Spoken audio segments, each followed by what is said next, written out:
1932, Detroit, Michigan. A family of 4 sits in their living room. The father hasn't worked in 18 months. The mother sold the last piece of jewelry 3 weeks ago. Their savings, everything they built over 20 years, vanished when the bank closed. They're not starving yet, but they can see it coming. The landlord arrives tomorrow. Eviction notice. Final warning. And here's the thing that breaks you. The father is a skilled machinist. The factory down the street needs workers. The machines are ready. The orders are there. But the factory won't hire because customers aren't buying. Customers aren't buying because they don't have jobs. They don't have jobs because factories won't hire. Everyone is waiting for someone else to move first. And while they wait, this family loses their home. Not because of laziness, not because of incompetence, not because resources don't exist, but because everyone is paralyzed by the same fear. This is the moral question John Maynard Keynes couldn't ignore. When an entire system freezes, when everyone is waiting for someone else to act first, when doing nothing guarantees disaster, who has the moral obligation to move? This isn't about ideology. This isn't about big government versus free markets. This is about what you do when inaction becomes cruelty. Let's be clear about something. Keynes wasn't a socialist.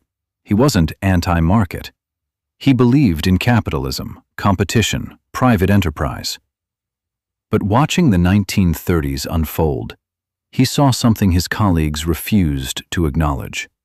Markets can fail. Not just temporarily, not just in theory. They can fail so catastrophically that waiting for them to self-correct becomes immoral. Think about that Detroit family again. Classical economists would say, the market will adjust, wages will fall, prices will drop, eventually equilibrium will restore. Just wait. But Keynes looked at that answer and asked, how long? How many families lose their homes while we wait? How many children go hungry while prices adjust? How many capable, willing workers stand idle while we trust the invisible hand? And at what point does patience become complicity? Because here's what terrified Keynes. The longer a crisis goes on, the worse it gets. Not better, worse. That Detroit family? If they lose their home, they stop buying anything. Which means the grocery store loses customers, which means the grocery store lays off workers, which means more families can't pay rent. One failure cascades into 10, 10 into 100, 100 into collapse. And waiting, trusting the system to eventually correct, doesn't stop the cascade. It accelerates it. Let me take you to Germany. 1930.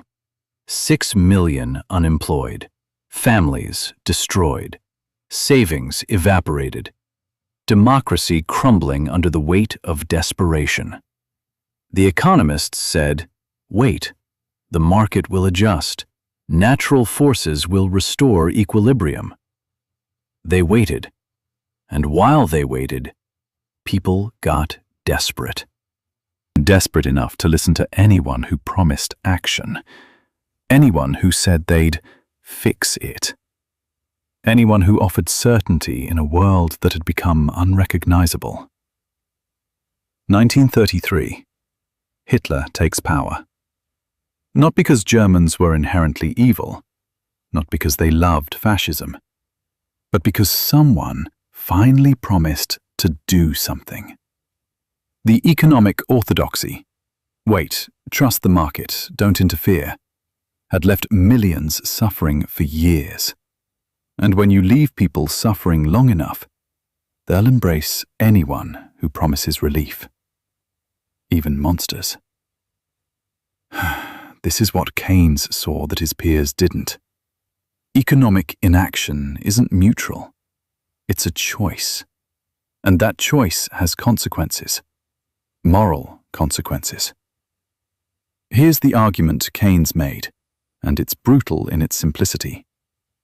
If you have the power to stop suffering, and you don't act because of theoretical principles, you're not being principled. You're being cruel. Imagine you're a doctor. A patient comes to you, bleeding out. You have the tools to stop the bleeding. You know how. But your medical textbook says, the body has natural healing mechanisms. Don't interfere. Let nature take its course. So you wait. The patient dies. Did you follow the textbook? Yes. Are you still responsible for their death? Absolutely. Keynes looked at the 1930s and saw millions bleeding out economically. He saw governments standing by with the tools to help, and he saw them refusing because classical economic theory said, don't interfere. Markets self-correct. And he couldn't accept that anymore. Not because he rejected market principles, but because he couldn't watch people suffer for the sake of theory. Let's talk about what intervention actually looked like. Not hypothetically, not ideologically, historically. United States, 1933. Franklin Roosevelt takes office. Unemployment, 25%. Banks failing daily. Farms foreclosed. Families homeless. Roosevelt launches the New Deal. Government spending, public works, direct intervention. And the orthodox economists screamed. You're violating natural economic laws. You're creating unsustainable debt. The market must correct itself. But here's what happened. People got jobs. Families kept their homes. Infrastructure got built. Hope slowly returned. Was it perfect? No. Did it solve everything immediately? No. Did it create new problems? Absolutely. But here's the question Keynes would ask. Compared to what? Compared to waiting while millions suffered? Compared to letting democracy collapse under the weight of desperation? Compared to Germany's path, where inaction paved the way for fascism? The New Deal had flaws, real ones. We'll talk about those. But it stopped the cascade. It gave people a reason to believe tomorrow might exist. And sometimes, that's enough to restart a paralyzed system. Now, here's where it gets uncomfortable. Intervention isn't always right. Keynes knew this. He wasn't advocating for permanent government control. He wasn't saying markets don't work. He was saying, in crisis, when the normal mechanisms have broken down, someone has to act.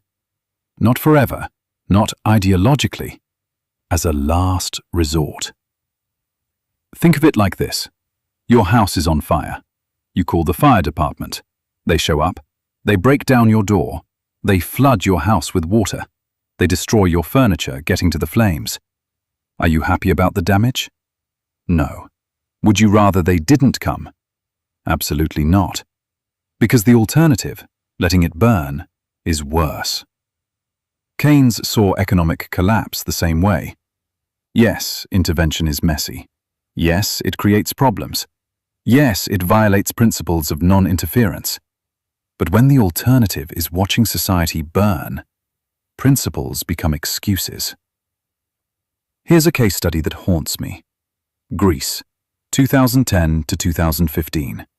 Economic crisis. Debt spiral. Unemployment skyrocketing. The European orthodoxy said, austerity, cut spending, let the market adjust. Greece followed the prescription. Slashed budgets, reduced services, waited for adjustment. And what happened? Unemployment hit 27%. Youth unemployment, 60%. Suicides spiked. Healthcare collapsed. An entire generation lost. The market didn't adjust. It contracted. Because when you cut everything during a crisis, you don't restore confidence. You destroy it. People see their government abandoning them. They see services disappearing. They see no future. And they stop believing the system works. And when people stop believing, the crisis becomes permanent. Now, you might ask, but what about the debt? What about inflation? What about all the problems intervention creates? Valid questions, crucial questions. And Keynes would say, yes, those are real costs. But here's the thing, not acting also has costs. The question isn't, is intervention perfect? The question is, which costs are we willing to accept? The costs of action: debt, inflation risk, government overreach. The costs of inaction: collapse, desperation, fascism. Choose. Because pretending there's a neutral option, that we can just wait and see, is a fantasy. Inaction is a choice, and it has consequences just as real as action. Let me bring this to today. 2008, financial crisis. Banks failing, credit frozen, jobs disappearing. Governments faced the same question Keynes wrestled with. Do we intervene? Bail out banks? Inject stimulus? Or do we let the market correct itself? Some countries chose intervention, massive stimulus, bank bailouts, active response. Others chose orthodoxy, austerity, patience, market discipline. And the results? Countries that acted recovered faster. Countries that waited suffered longer. Not perfectly, not without costs. But the speed of recovery wasn't theoretical. It was measurable, trackable, real. Families kept their homes or lost them. People kept their jobs or stood in unemployment lines. The difference between action and inaction wasn't academic. It was lived. And that's the moral weight Keynes carried. These aren't just numbers. These aren't just theories. These are people. Real families. Real suffering. Real consequences. And when you have the power to help, and you choose principle over people, you're not being principled. You're choosing theory over humanity. Here's what I want you to sit with. Imagine you're in charge. The economy is collapsing.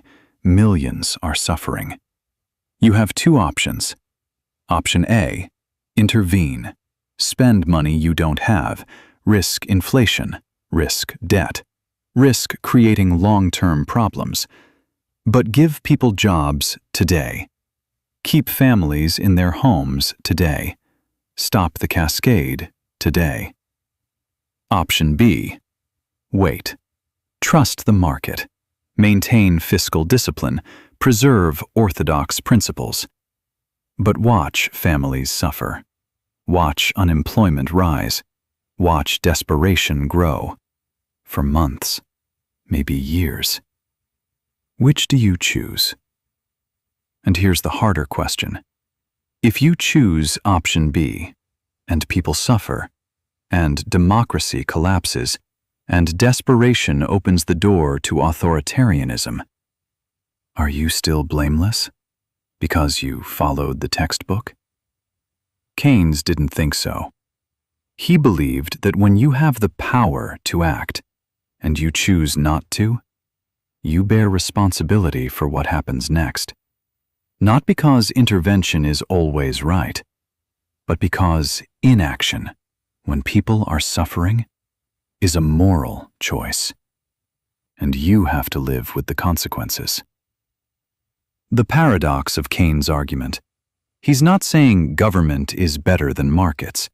He's saying that sometimes, in crisis, markets need a push, not because they're broken forever, but because they're frozen by fear. And fear doesn't unfreeze itself. Someone has to move first. Someone has to take the risk of acting when everyone else is paralyzed. And if that someone is government, so be it. Not ideologically, not permanently, but as an act of last resort. Because the alternative, waiting for natural correction while people lose everything, isn't neutrality. It's abandonment. And Keynes couldn't live with that. 1946. Keynes dies. The war is over. The Depression is over. The world is rebuilding. And the question he left behind is still here. When society is collapsing, when markets are frozen, when doing nothing guarantees disaster, who moves first? And at what cost? Because make no mistake, there is a cost to action and inaction. The question isn't whether intervention is perfect. It's whether we can accept the cost of doing nothing while people suffer, while families lose homes, while capable workers stand idle, while fear compounds into desperation, while desperation opens the door to monsters. Keynes looked at that cost and said no. Not because he loved government, but because he couldn't watch people burn for the sake of principle. The moral case for intervention isn't about economics. It's about humanity. And the question we're still asking, when you have the power to help and you don't, because theory says you shouldn't, are you principled or are you just cruel?